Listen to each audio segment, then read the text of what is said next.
Бәріңізге сәлем. Динофикс курсының келесі тақырыбы ауырлық күші, гравитациялық күш, салмақ деген ұғымдармен танысатын боласыздар.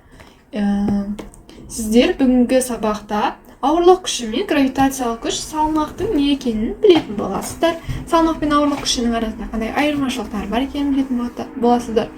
F тең mg, F тең g көбейту m1 m2 бөлінген r квадрат формулаларын қолдана отырып есептер шығаратын боласыздар. Ең алдымен Ньютонның бүкіл әлемдік тартылыс заңына келейік.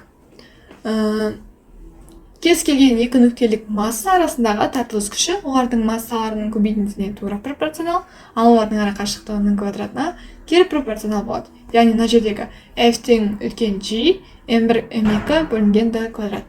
Бұл заң массасы бар барлық нысандардың гравитациясын тудыратынын көрсетеді. Гравитациялық күштің шамасы денелердің массасы мен олардың арақашықтығымен анықталады. Мысалы, үстел үстінде тұрған массасы өте аз екі кішкентай қорап жердің орталығына қарай тартылатын сияқты.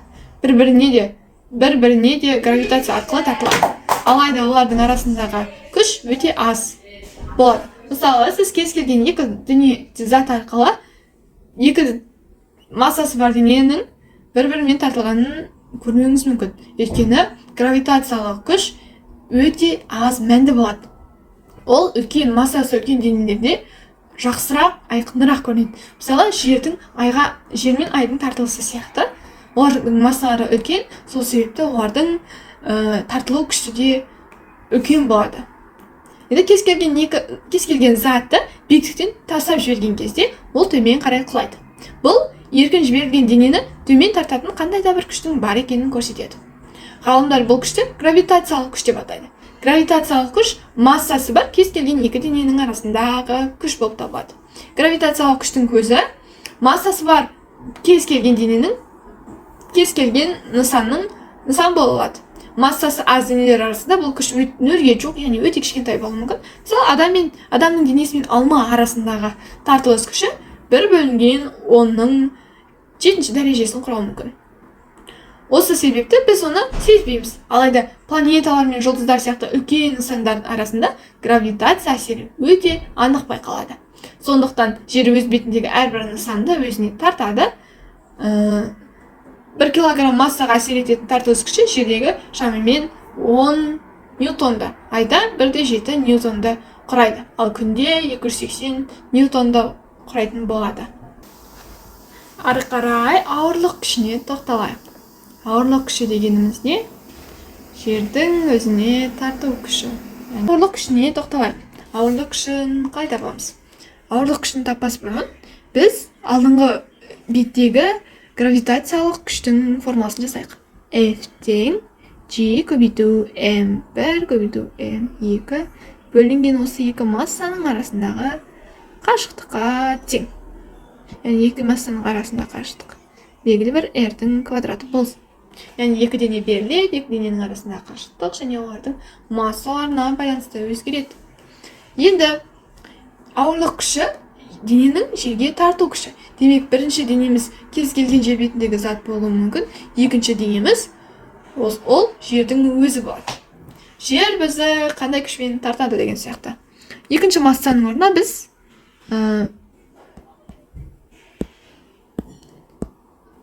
жердікін, ал арақашықтықтың орнына жердің радиусын қояйық.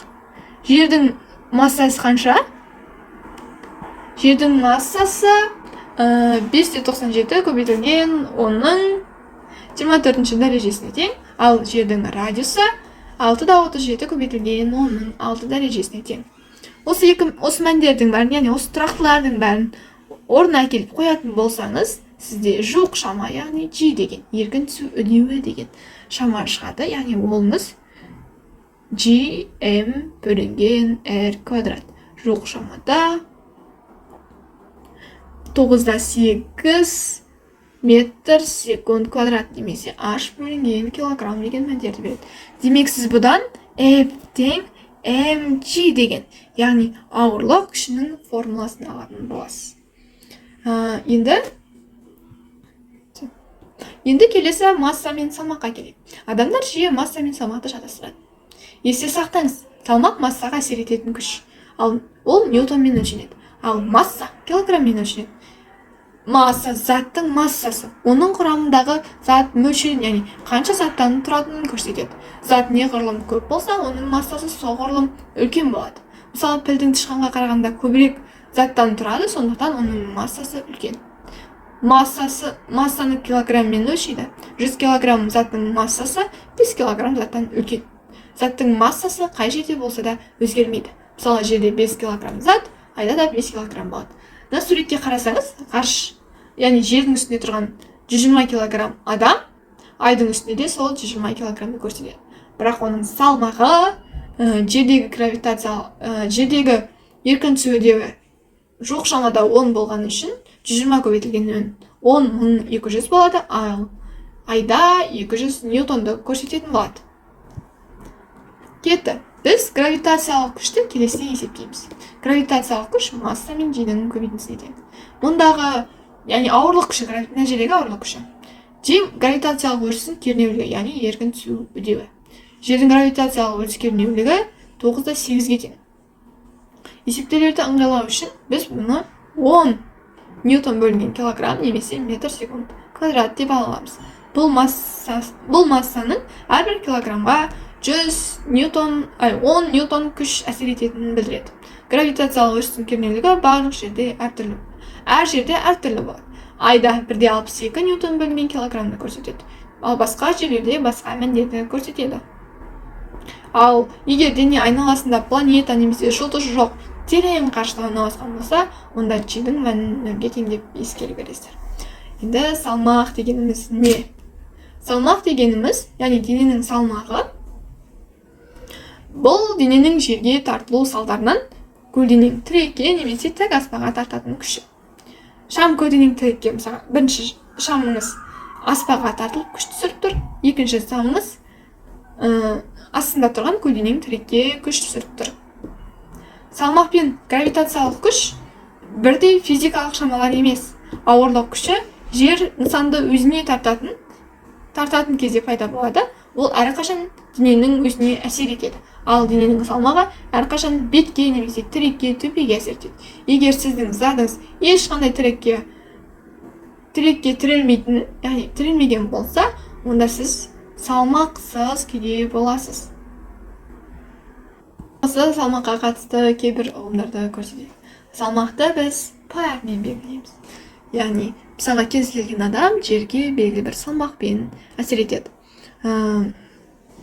Белгілі бір күшпен түсіреді. Яғни біздің тірегіміз, біздің түсіретін салмағымыз жерге әсер етеді. Екен біз жерге тіреліп тұрған деп есептейік. Біз салмақты пармен белгілейміз. Ол mg-ға тең. Яғни кез келген адам, кез келген тіректе немесе жерде тұрған адамның салмағы p тең mg-мен есептелінеді. Қараңыз, егер сіз тұрақты жылдамдықпен қозғалатын болсаңыз, яғни бұл кезде сіздің салмағыңыз осы p тең mg күйінде қалады. Егер сіз p тең лифтпен жоғары немесе төмен немесе тағы басқа жағдайларда сіздің мәніңіз қалай өзгереді? Егер сіз лифтпен жоғары көтеріліп келе жатқан болсаңыз, сіздің салмағыңыз артады. Яғни p тең mg плюс a-ға тең. Бұл жоғарыға көтеріліп келе жатқан кезде, лифтпен немесе кез келген жағдайда. Ал сіз керісінше төмен түсіп келе жатқан кезде, сіздің салмағыңыз төмендейді. Яғни сіз кез келген затты қолыңызбен ұстап жіберген кезде, оның салмағы төмен қарай жіберген кезде, оның салмағы төмендегендей болады. Ал керісінше жеңіл затты жоғары қарай көтерген кезде, керісінше оның салмағы артатынын байқайсыз. Сізде егер байқасаңыздар, ұбт-да немесе кез келген кітапта мындай есептер болады. Егер дене белгілі бір көпір бойымен, яғни доға пішінді көпір бойымен қозғалып келе жатса, сіз машинада келе жатсыз, ол белгілі бір доғаға келеді де, тура төбеге барып тоқтайды. Ол кезде машинаның жерге түсіретін салмағы қалай болады деп ойлайсыз. Мынаны шеңбер пішінді деп қабылдаңыз. Доған. Оның белгілі бір радиусы бар. керілген радиусы бар. Яғни денеңіз массаңыз төменге қарай mg салмақ әсер етеді. Және шеңберді, қараңыз, шеңбер бойымен деп тұр ғой. Демек шеңберден тысқары, яғни осыны итеріп тұратын центрден тепкіш деген күш бар. Центрден тепкіш деген күш бар. Центрден тепкіш күш әсер етеді.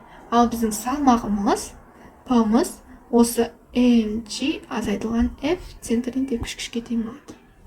Бұл жердегі центрден тепкіш күшіміз сізде тең болады mg азайту m, яғни аңыз бұл жерде v квадрат бөлінген r-ға тең. m-ді жақшаның үстіне сыртына шығарып тастасаңыз mg азайтылған v квадрат бөлінген r деген мәнде аласыз. Яғни сіз көпірдің бойында кетіп бара жатсаңыз, сіздің салмағыңыз осы мәнмен шығады. Енді мынандай сұрақтар болуы мүмкін. Егер сіз көпірде кетіп бара жатқан кезде, кейде салмақсыздықты сезініп қаласыз. Яғни кейбір моменттерде басқаша чувство болады. Сол чувствоны, яғни салмақсыздық кезде сезінген боласыз. Салмақсыздық кезінде сезінген дегеніңіз, бұл жердегі сіздің жиіңіз v квадрат бөлінген r деген мәнге тең кезде болады. Яғни мынауыңыз нөлге тең болу керек салмағыңыз. Сол кезде жиіңіз v квадрат бөлінген r-ге тең. Осы жерден есептерде радиус, яғни салмақсыздық кезіндегі радиусын тапсаңыз болса, табысаңыз болады. Жылдамдығын тап дейтін болса, осы мәндермен қойып тапсаңыздар болады. Енді екінші жағдай. Сіз егер керісінше ойыс денемен жүріп келе жатқан болыңыз. mg және f центрден тепкіш күш әсер етеді. Енді осыларды орнына салмақты табатын болсаңыз, ол сізге mg қосу f центрден тепкіш күштің қосындысына тең болады. Яғни мына жердегі есептеулерге әкеп қоятын болсаңыз, бұлыңыз m тең g плюс v квадрат бөлінген r деген мәнге әкелетін болады. Яғни сіз салмақты осы екі жағдайда да есептейтін боласыз. Енді салмақсыздық деген жағдайға тоқталайық. Салмақсыздық дегенімізде дененің тірекке немесе аспаға түсірмейтін күйі. Яғни салмағы нөлге тең сияқты болады. Бұл кезде дене жерге тартылады, бірақ тірекке қысым түсірмейді. Сондықтан салмақ сезілмейді. Яғни егер сіз ғарышта ұшып жүретін болсаңыз, сіз ешқандай денеге тартылмайсыз, ешқандай нәрсеге қысым түсірмейсіз. Сондықтан сіздің салмағыңыз нөлге тең болады. Сіз немесе кез келген жерден құлайтын болсаңыз, сіз ешқандай тірекке қысым түсірмейсіз, яғни ешқандай тірекке күшпен әсер етпейсіз. Сол үшін сізде салмақсыздық болады. Немесе лифттің құлаған жағдайында тоже салмақсыздық жағдайын сезінетін боласыз. Енді осы тақырыптарға байланысты мысалдарды қарастырайық. Мысалы, алюминийден жасалған кубтың толық бетінің ауданы 150 см куб. Осы кубтың салмағы қандай? Бізде тығыздық беріліпті 2,7 грамм сантиметр куб деген. Ең алдымен берілген жазбалайық. Берілгені бізде ауданы берілген. Алюминий кубтың толық ауданы берілген. S толық аудан 150 сантиметр куб.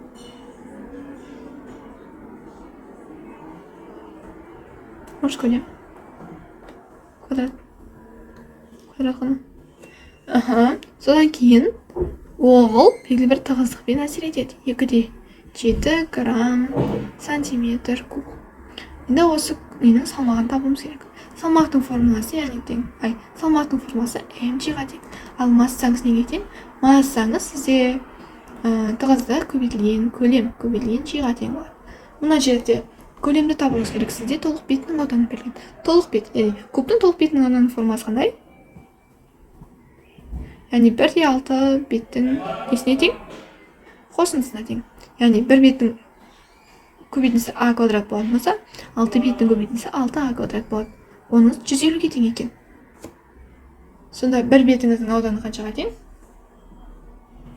150-ді 6-ға бөлеміз. 25 аңыз, яғни 5 сантиметрге тең екен. Енді көлемнің формуласы а куб.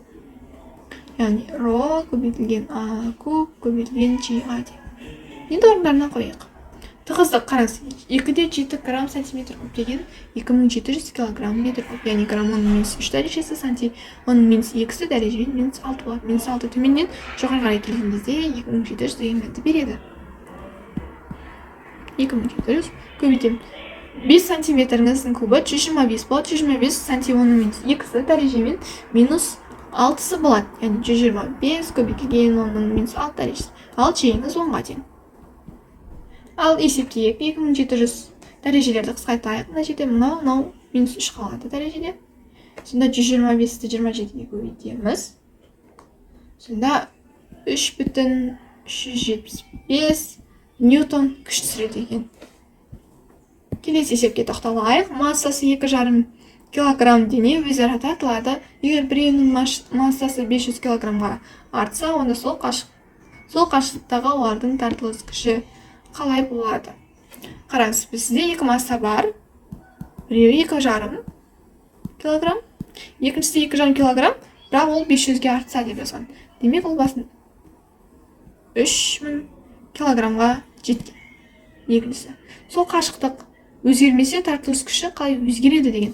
Яғни, М2-ның бастапқы түрі болса, яғни 2,5 килограмм. Бізге G керек. 667, оның 11 дәрежесі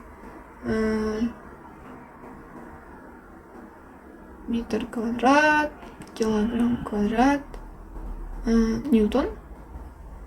Және бізде тағы керек ара қашықтық. Ара қашықтық жоқ, бірақ ара қашықтық өзгермеген. Яғни R1 мен R2-дегі ара қашықтық бірдей. Бізде F күштері қалай өзгергенін табу керек. Аха. Енді бірінші жағдай үшін F-ті тауып алайық. Бірінші жағдай үшін G, M1, M2 бөлінген R квадратқа тең. Бұл F1-міз. F2 жағдай үшін тоже G, M1, M2-міз уже өзгерген. M3 деп қоясылақ, M3 бола сосын. Бөлінген R квадратқа. Өзгерісін тап деген соң екеуінің қатынастарын қысқартамыз. Яғни сонда сізде F1-дің F2-ге қатынасы өздері береді. M1-лер тоже қысқаратта M2-ның M3-ге қатынасын береді. Осы жерден F2-ні табайық.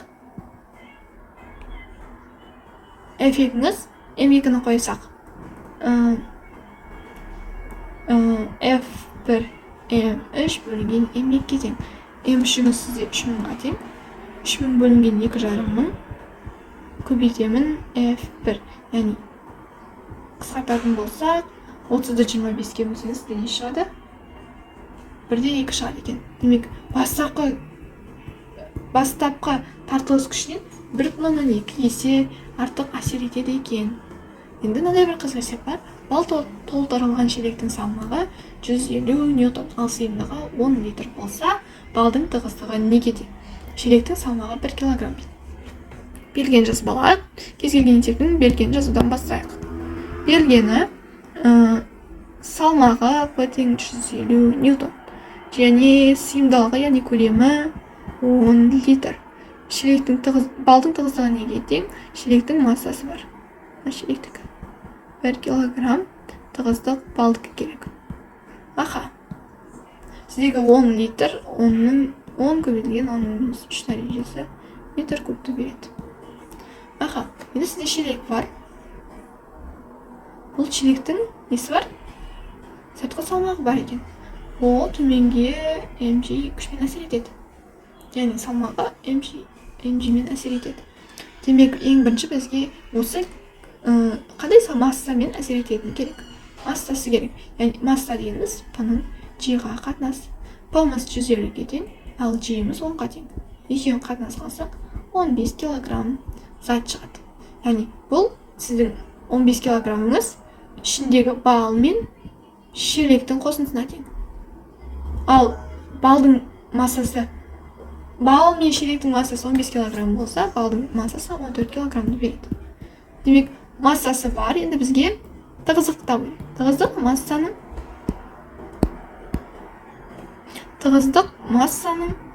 көлемге қатынасы. Бұл жерде балдың массасы қаншаға тең?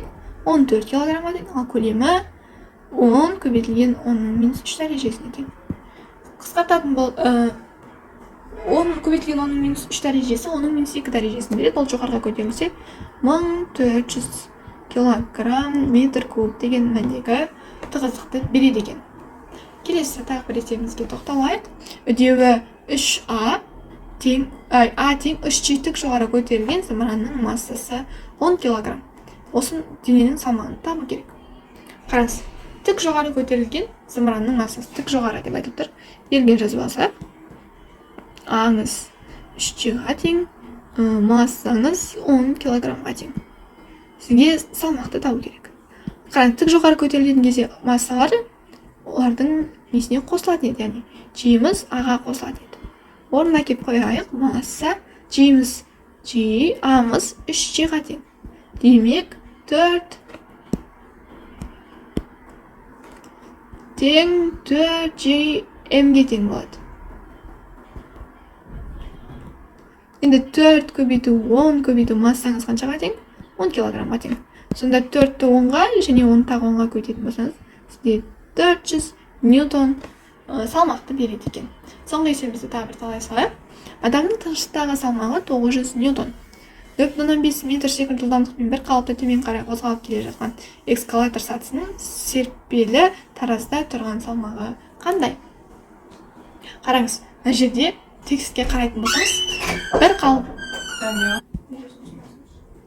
Енді қараңыздар, адамның тыныштықтағы салмағы 900 ньютон. Ол 4,5 метр секунд жылдамдықпен бір қалыпты қозғалып тұр. Яғни бір қалыпты. Сіздің денеңіз бір қалыпты төмен, бір қалыпты жоғары қозғалса да, егер оның жылдамдығы тұрақты болатын болса, оның салмағы өзгермейді. Яғни адамның тыныштықтағы салмағы 900 ньютонды беретін болады. Яғни бұл есептің жауабы 900 ньютонды беретін болады. Осымен сабағымыз аяқталды. Тамашалағандарыңызға рахмет. Ары қарай осыған ұқсаған есептерді көргілеріңіз келсе, Dynofix курсының тапсырмаларын орындауға келіңіздер. Назарларыңызға рахмет. Сау болыңыздар.